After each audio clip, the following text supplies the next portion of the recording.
সমস্ত প্রত্যাশার বুক চিরে এক অপ্রত্যাশিত ফলাফল আগামীকালকের জন্য অপেক্ষা করছে। মানুষ একটা 15 বছরের একচেটিয়া একদলীয় একাধিপত্যের থেকে মুক্তি পেতে চাইছে, তার অপেক্ষা করছে। এ ব্যথা কি যে ব্যথা বোঝে কি আঞ্জনে। নির্বিঘ্নে পরিচালনা হবে, সমস্ত জায়গায় ফোর্স থাকবে, আমাদের কাউন্টিং এজেন্টরা যথাসময় তার ভিতরে থাকবেন। 2021-এর পুনরাবৃত্তি হবে না। সারা দেশে কোনো নির্বাচন নিয়ে এত উত্তেজনা আছে। মহারাষ্ট্রের নির্বাচন দেখুন, বোঝাই যায় না ভোট হচ্ছে।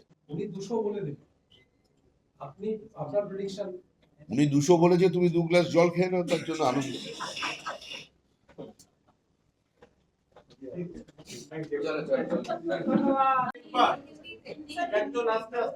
প্রধানমন্ত্রী অনেকবার এসে বলে গেছেন এমন কতগুলো জেলা থাকবে যেখানে তৃণমূল খাতা করতে পারবে না, তো সেই জেলাগুলোর সম্ভাব্য নাম কি আপনি একটু বলতে পারবেন? প্রধানমন্ত্রী যেখানে বলে দিয়েছেন সে সম্পর্কে আমি কোনো নির্বাচনী ধারা বিবরণী দিতে কিংবা ভবিষ্যৎবাণী করতে এখানে বসিনি।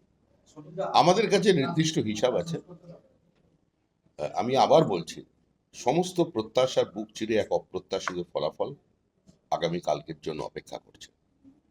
আর যে ফলাফল এখনো পর্যন্ত আমরা তাতে কোনো মন্তব্য করিনি, সেফোলজিস্ট বা বিভিন্ন ভোট ফেরত সমীক্ষা থেকে যে বেরিয়ে এসেছে সেটার সঙ্গে কোনো মিল থাকবে না। Do you apprehend large scale আমি ইংরেজি violence? জানি না। आप क्या ऐसे मानते हैं कि रिजल्ट के बाद में हिंसा हो सकती है? और अगर অজয় শর্মা তার দাপাদাপি দাবান দিয়ে অনেক আমরা দেখেছি, কিন্তু সেই ফলতাতেই আবার পুনর্নির্বাচন করা হচ্ছে। কিন্তু তাহলে এই ফলতায় যে নির্বাচনের দিন যে গোলযোগ হলো, যে অস্বস্তি হলো, যে অশান্তি হলো, তার দায় কার? সেই সেখানকার যিনি পর্যবেক্ষক ছিলেন তার বিরুদ্ধে কি ব্যবস্থা নেওয়ার কোনো প্রয়োজন নেই? শুধুমাত্র সরকারি আধিকারিকদের উপরে, শুধুমাত্র পর্যবেক্ষকের উপরে কিংবা নির্বাচন কমিশনের উপরে দায় চাপিয়ে দিলে চলবে না। বহু দেশে তো নির্বাচন হয়, সেখানে তো কোনো কেন্দ্রীয় বাহিনী থাকে না। এটা তো সামগ্রিকভাবে পশ্চিমবঙ্গের বাঙালিদের লজ্জা যে সাজোয়া গাড়ি ঢুকছে এখানে। সারা দেশে কোনো নির্বাচন নিয়ে এত উত্তেজনা আছে। মহারাষ্ট্রের নির্বাচন দেখুন, বোঝাই যায় না ভোট হচ্ছে। ওদের সুন্দরভাবে ভোট হয়ে যায়, আর আমাদের এখানে মানুষ গিয়ে ওখানে পরিযায়ী শ্রমিক হয়ে থাকে। এখন পশ্চিমবঙ্গের তো এটাই অবস্থা। আমরা পরিযায়ীদের রাজ্য, আমরা সমস্ত কিছু বার করে দিচ্ছি এখান থেকে। হ্যাঁ, 3টে ভাই, আর ছেড়ে দাও ভাই। चुनाव आयोग के साथ मिलकर उसके कारण टीएमसी पारदर्शिता से पूरी तरह दूर हो गई। क्या आरोप लग रहा है आप लोगों पर? कौन आरोप लगा रहा? कई विधायक ऐसे हैं, मैं फिलहाल अभी नाम नहीं लूंगा, लेकिन आरोप लगाया जा रहा है। छोड़िए, विधायक का नाम लेना नहीं पड़ेगा। वो अगले चंद घंटे का भीतर विधायक नहीं रहेगा।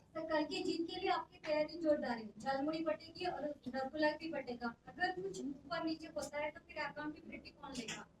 अगर कुछ रिजल्ट आपके हिसाब से नहीं आया तो फिर अकाउंटेबिलिटी कौन फिक्स करेगा, कौन लेगा? प्रश्न अगर से शुरू होता है तो जरूर एक मगर चला आएगा, और मैं अगर मगर का चक्कर में फंसना नहीं चाहता।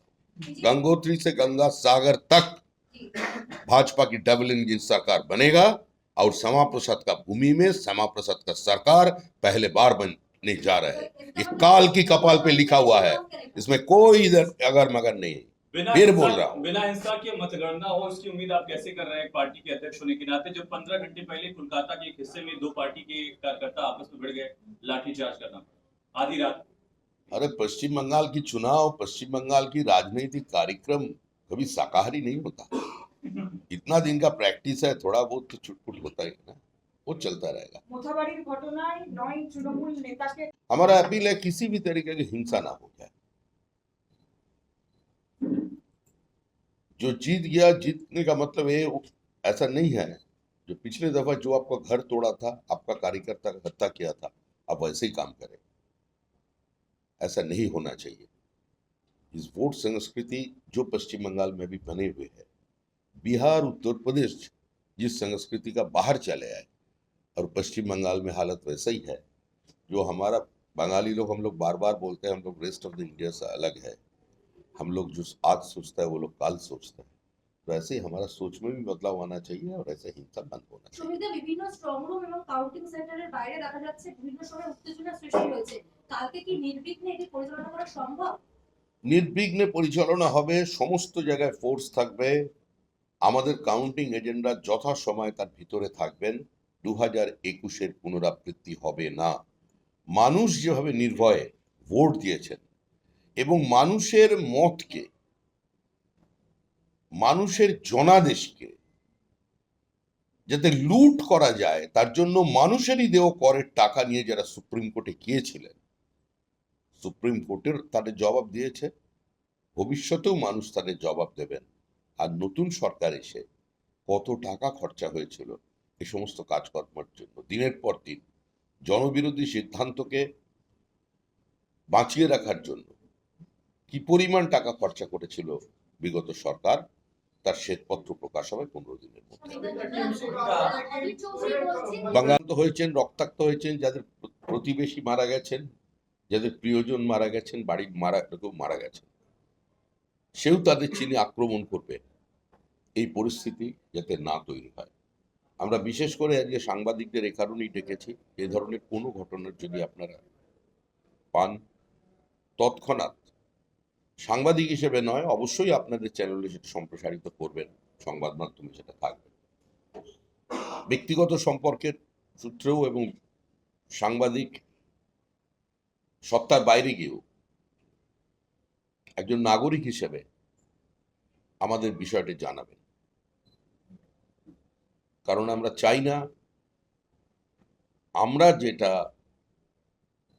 শিকার হয়েছে, আমরা যেভাবে আক্রান্ত হয়েছি, আমাদের কর্মীরা যেভাবে দিনের পর দিন যন্ত্রণার মধ্যে কাটিয়েছেন, সেটা যেন অন্য কোনো পরিবারের উপরে নেমে না আসে। এই পরিস্থিতির নির্বাচন হয়েছে, মানুষকে অভিনন্দন। 92% বেশি মানুষ পশ্চিমবঙ্গে ভোট দিয়েছেন, এই প্রক্রিয়া থেকেছেন, তাদের সকলের কাছে আমরা কৃতজ্ঞ, সকলকে অভিনন্দন জানাচ্ছি। পশ্চিমবঙ্গে শান্তির বাতাবরণ থাকুক, পশ্চিমবঙ্গে রাজনৈতিক বিভাজন তো থাকবেই, কিন্তু রাজনৈতিক বিভাজন যেন সংঘর্ষের রূপ না নেয়। ধন্যবাদ। শ্রমিকরা একটা প্রশ্ন আছে, প্রধানমন্ত্রী के बारे में पड़ोसी देश बांग्लादेश की पार्लियामेंट में डिबेट और डिस्कशन होने जा रहा है या हो गया है एक बार, और शायद कल के बाद भी होने जा रहा है। तो बंगाल में बांग्लादेश चुनाव में की बहुत सारे एजेंट तो इधर बैठे हुए हैं जो जय बांग्ला बोलता है, वो लोग भी चाहते हैं ये पश्चिम बांग्लादेश बन जाए। इसलिए बांग्लादेश का जो रेडिकलाइज्ड लोग है, जो अलगाववादी तख्ते हैं, वो लोग काफी सक्रिय है। और पश्चिम बंगाल की बॉर्डर की इस पार भी उसका साथ बहुत लोगों का संपर्क है, जो चुनाव की इस मैदान पे वो लोग भी घुसे हुए हैं। तो आने वाले दिन में उसको चुन चुन कर निकालना पड़ेगा, रिपोर्ट करना पड़ेगा। হারের আতঙ্কে কি অভিষেক বন্দ্যোপাধ্যায় টুইট দেশ বিরোধী কথা কেন বলছেন অভিষেক বন্দ্যোপাধ্যায় বারংবার? সেটা তো অভিষেক বন্দ্যোপাধ্যায় এর উত্তর দিতে পারবেন। আপনারা কেন অভিষেক বন্দ্যোপাধ্যায়কে না জিজ্ঞেস করে আমাকে বলছেন? অভিষেক বন্দ্যোপাধ্যায়ের কোনো বক্তব্যের প্রতিক্রিয়া দেওয়ার প্রয়োজন আছে বলে তো আমরা এখন মনে করছি না। গণতান্ত্রিক দেশ, উনি একজন সাংসদ, একজন দলের উত্তরাধিকারী, তিনি একটা মন্তব্য করেছেন, একটা টুইট করেছেন, মানে আপনারা এটা বলেন না কি রাজনৈতিক মহল বলছে, তো সেরকম ও রাজনৈতিক মহল মনে করছে যে কালকে যাতে সবাই মানে টেবিলে কাউন্টিং এজেন্ট তৃণমূলের পক্ষ থেকে যায়, তার জন্য এটা বুস্ট আপ করার চেষ্টা করা হচ্ছে। ফলতায় নির্বাচনের আগে